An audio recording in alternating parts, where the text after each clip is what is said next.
Hello, everyone. Today we're going to speak about a very complex and controversial topic, the borders of Israel. This is something that a lot of people have a lot of hard feelings over, obviously. This is one of the major geopolitical conflicts of the 20th century and going into the 21st century. And so I'm going to try very hard just to walk you through the border changes, which obviously depend heavily on war and peace. But I'll try to avoid the kind of language that exacerbates tensions. You may find that depending on where you wander around the web, you'll find people using very different terminology. I'm going to try and just keep the neutral terminology for now. Perhaps I'll point out some of those flashpoints as we go along. But at any rate, let's get straight to the material, the borders of the State of Israel in the 20th century. All right, so it's important to understand that there's a difference between the State of Israel and the Land of Israel.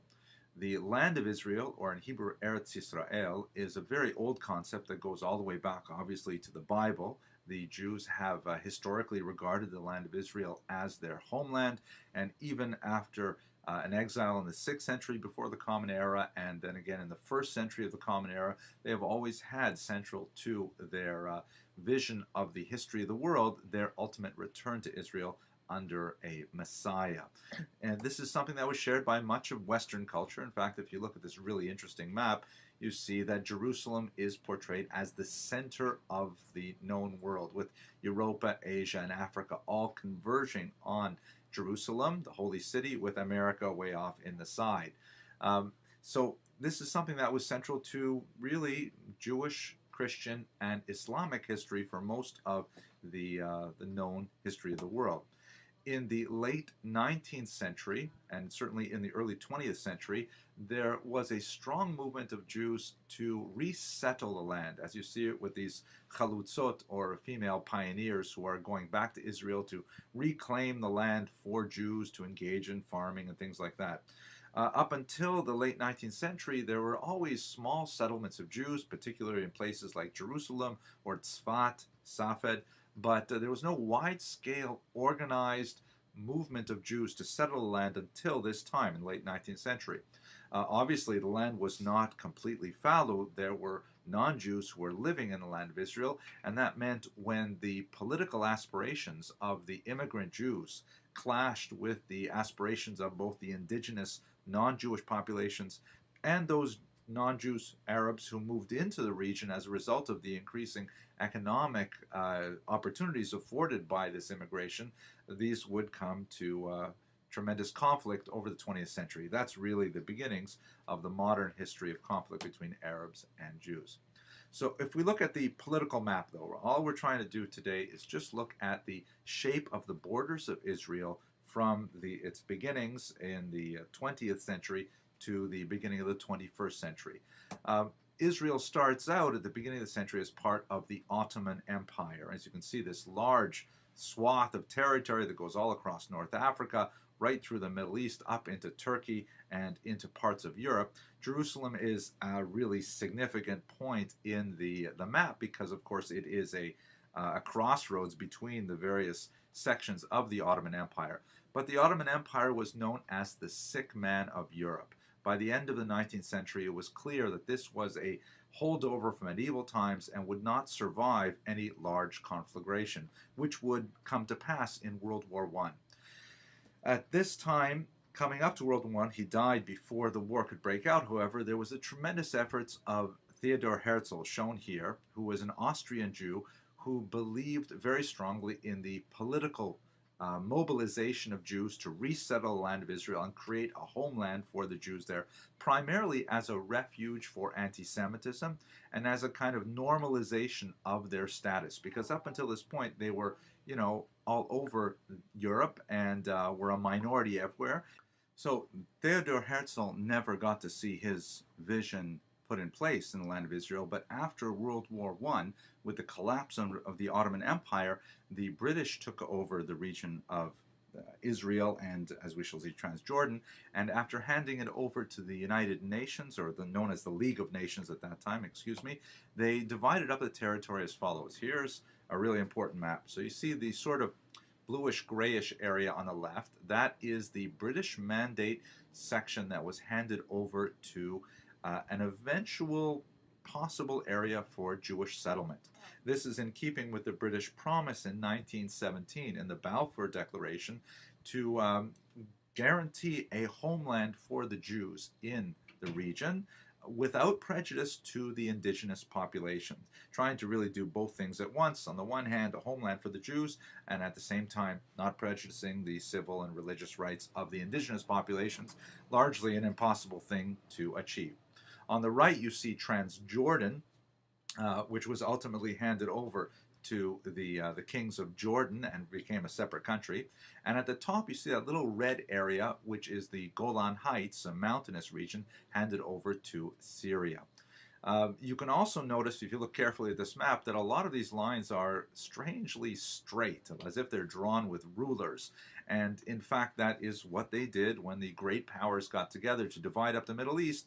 They basically made political calculations and divided them up according to their own political agendae.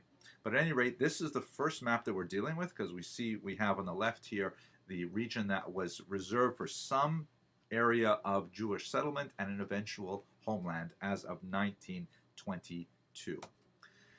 Moving onward here, what ends up happening is a lot of conflict between the Jews and Arabs and the British occupying authorities. This accelerates throughout the 1920s and 1930s, and after the Holocaust, after World War II, the pressures are just phenomenal. There's a lot of demands for Jewish immigration into the region. The Arab population has also increased significantly at this point, and there are requests for a break put on that immigration. And ultimately, the British decide to hand it over to the United Nations, much like they handed over the question of what to do with India to the United Nations. In 1947, they come with this rather disastrous partition plan that you see here on the left, United Nations Resolution 181. And that basically divides up what is contemporary Israel into 7 distinct regions. 3 regions shown here in a kind of bluish gray, which were to be for the proposed Jewish state, for Israel. 3 regions which are for a proposed Arab state. You can see those are the kind of, I don't know, wow, why did they pick such strange colors? It's kind of a brownish color. And then right in the center you have Jerusalem, which was simply too hot to handle. No one could agree as to what to do with it, so therefore they set it aside as a kind of international zone, a corpus separatum, or a separate body that should be handled somewhat differently. The bottom line with this map, the 1947 map, is that the Jews accepted this partition plan. The Arab countries surrounding the region, that is Egypt, Jordan, Lebanon, and Syria, did not accept it, and they invaded Israel, and there was a huge war. Now, again, I'm not going to go into the specifics of the war.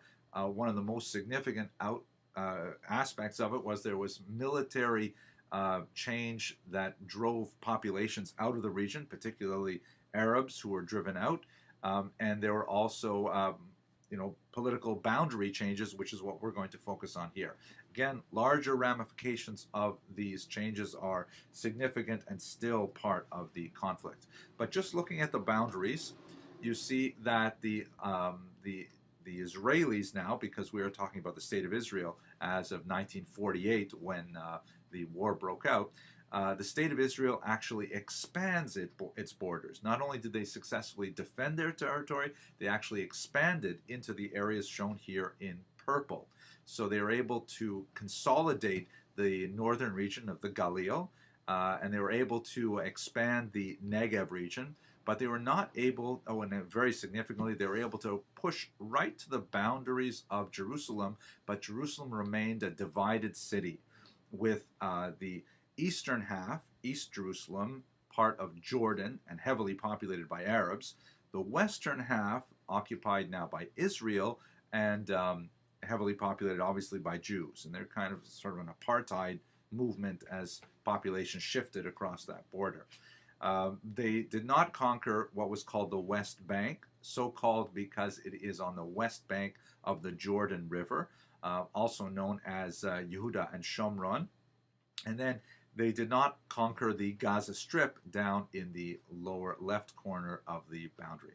So that's basically what Israel looked like from 1949 until the next major conflict, which was 1967. There were minor conflicts or significant but not boundary changes conflicts between then, but the 1967 Six-Day War is really crucial.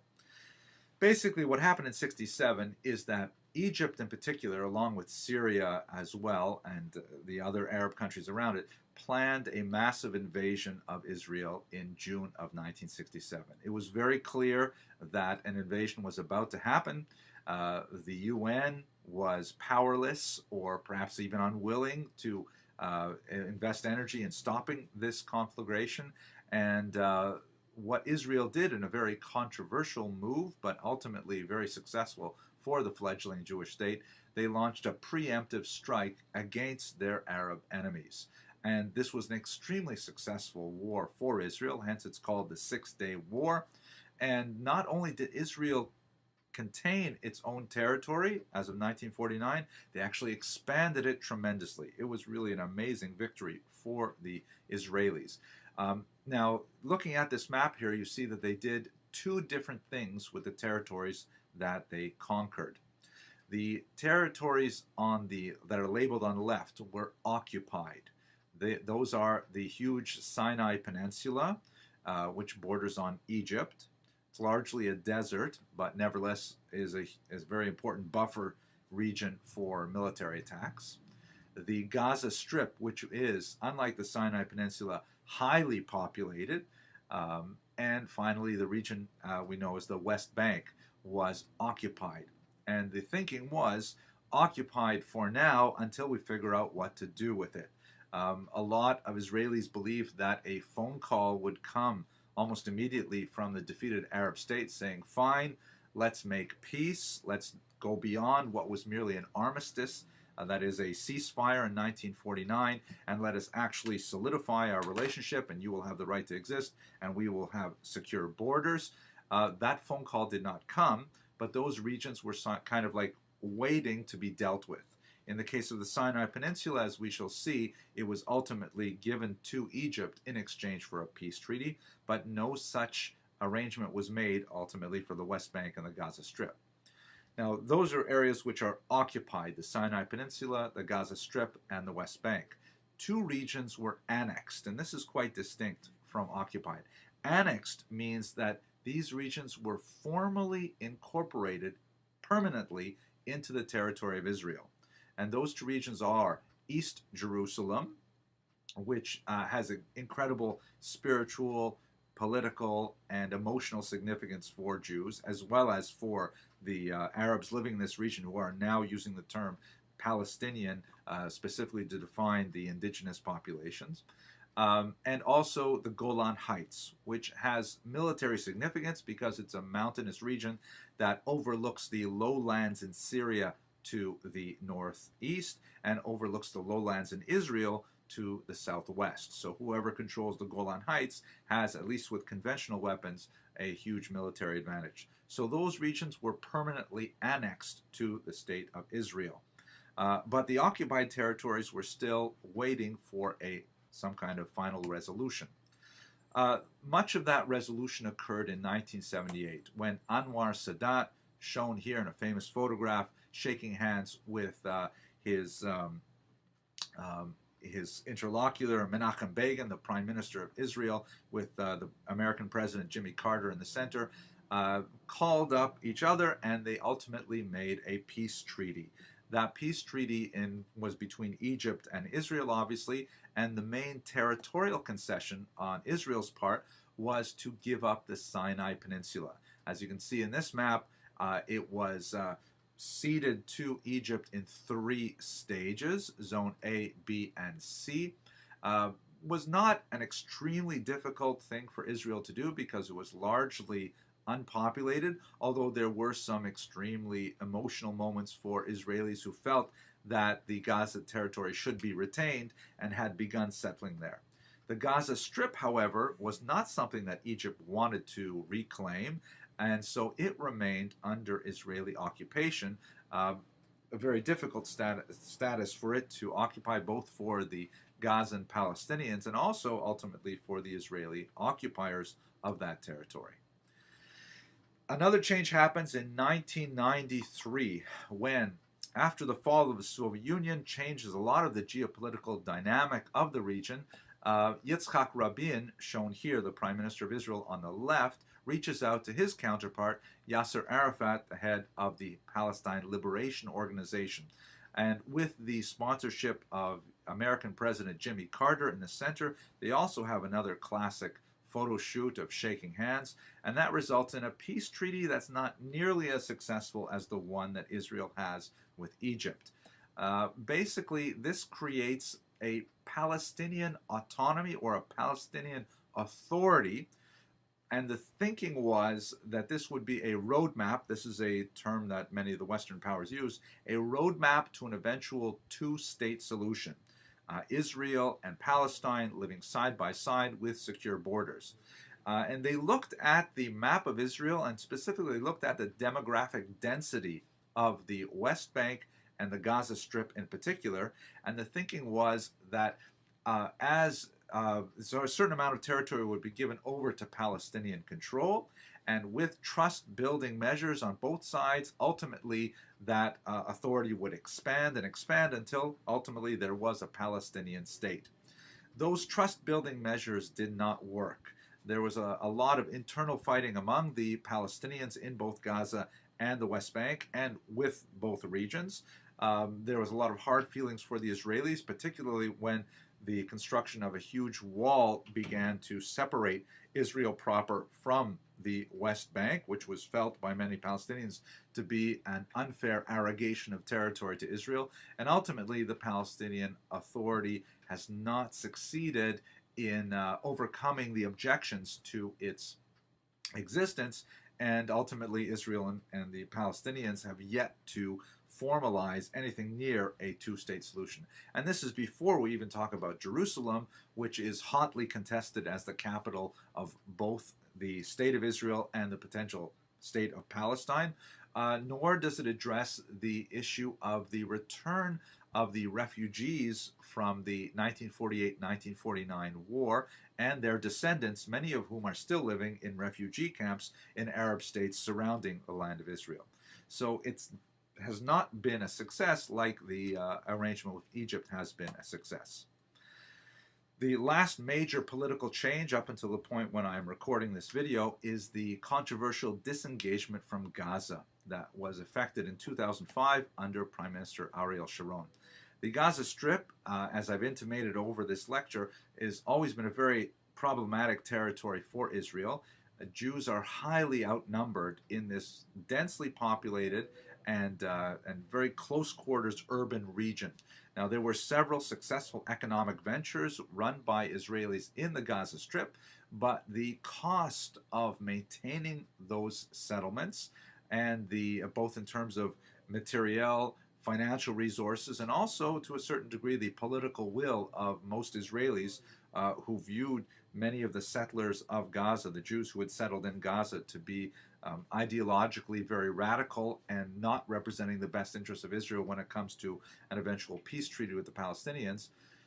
Ariel Sharon looked also at the demographic factors that the Palestinians were reproducing at a much higher rate. They had a higher birth rate than Israelis, and ultimately the problem of the demographic imbalance between Jews and Palestinians in Gaza was only going to get worse. That also is combined with the fact that Gaza has a much more radical political climate than the West Bank, and in fact, Gaza and the West Bank are still at war with each other as I record this video. And so ultimately, Ariel Sharon made the controversial decision to simply remove all troops from Gaza. And Israel still controls its borders, which is found to be very difficult for the Gazans living there. There are blockades, for example, of various ships that want to bring aid to Gaza, and Israel contends that they're bringing military aid as well as humanitarian aid. So Gaza is in a very dire situation with no clear outlet at the time that I'm recording this. So if we look at the map of Israel kind of in summary here, you see basically what happened is on the left, this is sort of what it looked like before Israel was a state. Hence it's called in this map Palestine Transjordan, because this region was given to the British by the League of Nations to determine how to sort out the claims of the Jews and the Arabs who wanted this territory. Then in the center map you have the 1947 plan, which is kind of in the yellow, and then after the war of 1948-49, the Orange territories are given to Israel, or the Orange territories are taken over by Israel. And then in 1967, which is not shown here, the West Bank, the Gaza Strip, which is not labeled, and the Sinai Peninsula, as well as the Golan Heights up towards Syria, is conquered by Israel.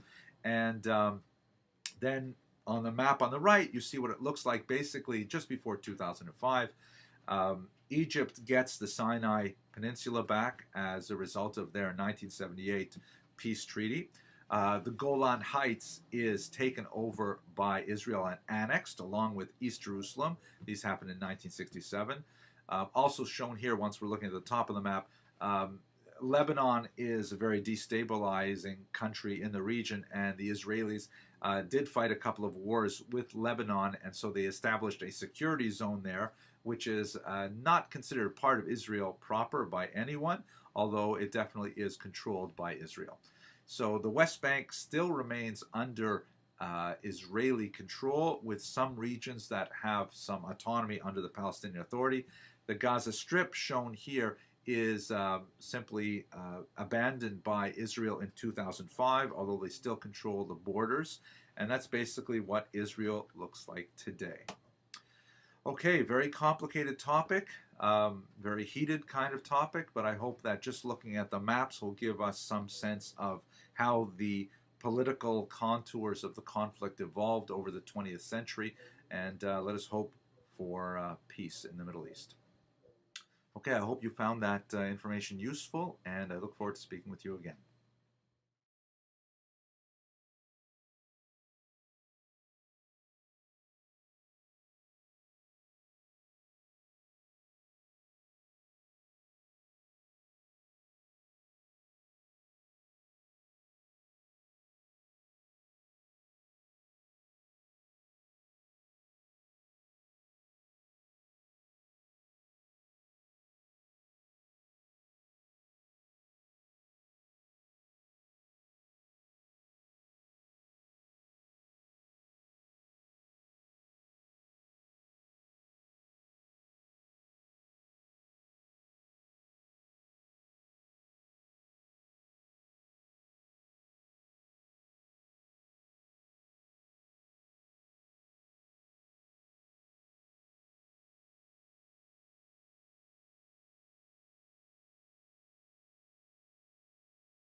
Organized movement of Jews to settle the land until this time in the late 19th century. Obviously, the land was not completely fallow. There were non-Jews who were living in the land of Israel, and that meant when the political aspirations of the immigrant Jews clashed with the aspirations of both the indigenous non-Jewish populations and those non-Jews Arabs who moved into the region as a result of the increasing economic opportunities afforded by this immigration, these would come to tremendous conflict over the 20th century. That's really the beginnings of their homeland, and even after an exile in the 6th century before the Common Era, and then again in the 1st century of the Common Era, they have always had central to their vision of the history of the world their ultimate return to Israel under a Messiah. And this is something that was shared by much of Western culture. In fact, if you look at this really interesting map, you see that Jerusalem is portrayed as the center of the known world, with Europa, Asia, and Africa all converging on Jerusalem, the holy city, with America way off in the side. So this is something that was central to exacerbates tensions. You may find that depending on where you wander around the web, you'll find people using very different terminology. I'm going to try and just keep the neutral terminology for now. Perhaps I'll point out some of those flashpoints as we go along. But at any rate, let's get straight to the material, the borders of the State of Israel in the 20th century. All right, so it's important to understand that there's a difference between the State of Israel and the Land of Israel. The Land of Israel, or in Hebrew, Eretz Yisrael, is a very old concept that goes all the way back, obviously, to the Bible. The Jews have historically regarded the Land of Israel as really Jewish, Christian, and Islamic history for most of the known history of the world. In the late 19th century, and certainly in the early 20th century, there was a strong movement of Jews to resettle the land, as you see it with these chalutzot, or female pioneers, who are going back to Israel to reclaim the land for Jews to engage in farming and things like that.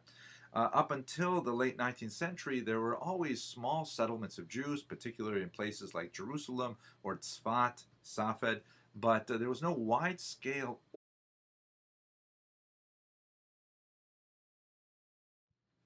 Hello, everyone.